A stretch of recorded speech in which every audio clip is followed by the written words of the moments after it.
Greetings. This is Evan Swenson. Welcome to Alaska Outdoors. Jerry Pippin of Rainbow Bay Resort and I were trying to do something no one had ever done: catch all 5 species of Pacific salmon in one day. There they are! A deep hole containing about 20 kings.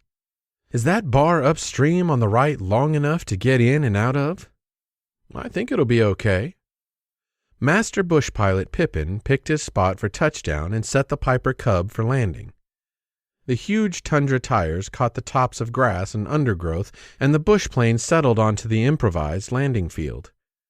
Our sandbar airport was, in reality, one of the islands forming the Alagnac River braids.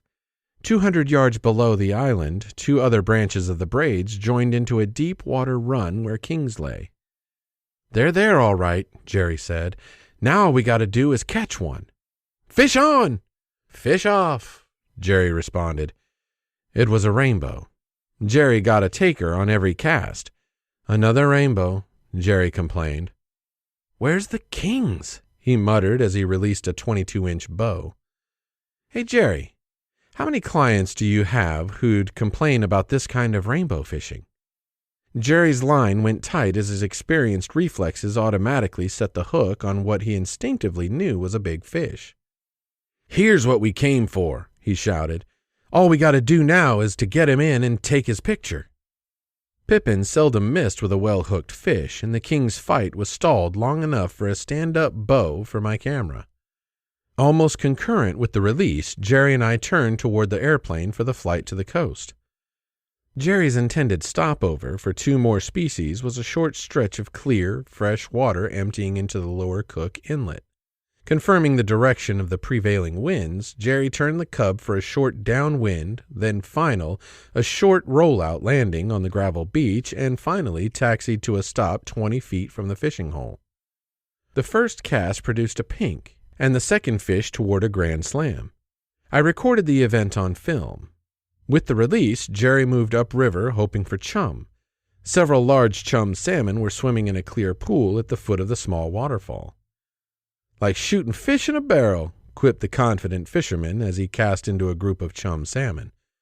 A fish sighted the lure and attacked. Jerry set the hook. The fight lasted only long enough to make it interesting, and the third member of Pippin's Grand Slam was soon held for the recording eye of my camera. "We got 3.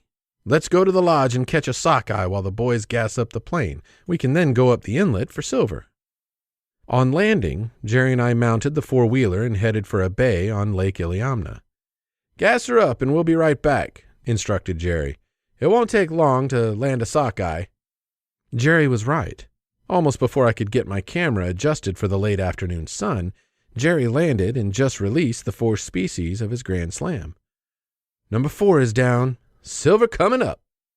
The sun was completing its setting at 11:30 when the red and white airplane turned final approach. "We'll have to be real lucky. I hope the fish are here and they will take my lure," Jerry commented to no one as he hurried toward the hole.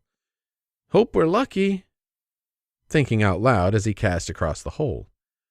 The fish were there, and they took his lure. Silvers go airborne as soon as they feel the bite of the hook and pressure of line restraining their movement, and Jerry's Grand Slam silver was no exception. In the failing light, Jerry and I saw the tail-dancing silver waltz across the hole. It appeared that Jerry's goal would soon be realized and the fish would be subdued. I, outfitting my camera with a flash attachment, anxiously awaited the right moment to snap the photo. In my mind, I even prepared words of congratulations for Jerry. The fish twisted and became entangled in the line, and Jerry slowly inched the concluding element of his conquest toward shore. He bent and reached for the fish and lifted the rod tip to bring it closer.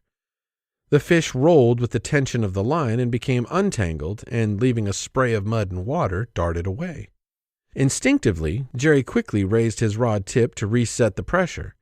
In the darkness, Jerry had not observed his line was caught on the reel handle. As the line tightened, the inevitable occurred, with the line snapping and the fish escaping. Where victory had been only inches away, Jerry silently stood, stunned by fate's flustering feet.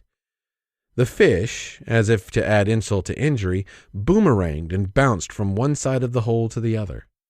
Time and time again it stood on its tail and, with the lure still in its mouth, shook its head at the disenchanted Alaskans. Finally, having scolded them into admission of defeat, it made one final leap and disappeared forever from their sight. Jerry looked at his watch. In the darkness, he could hardly make out the numbers. Finally, his eyes focused. 4 minutes past midnight. Time had run out.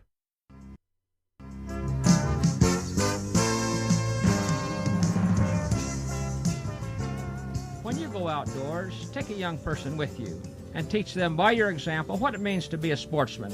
Behind the wheel or in the boat or on the road or in the lake, take the high trail and practice ethics of fair chase. Goodbye and good luck. May God bless you in the land of the midnight sun, and may your days be happy and long in Alaska's outdoors.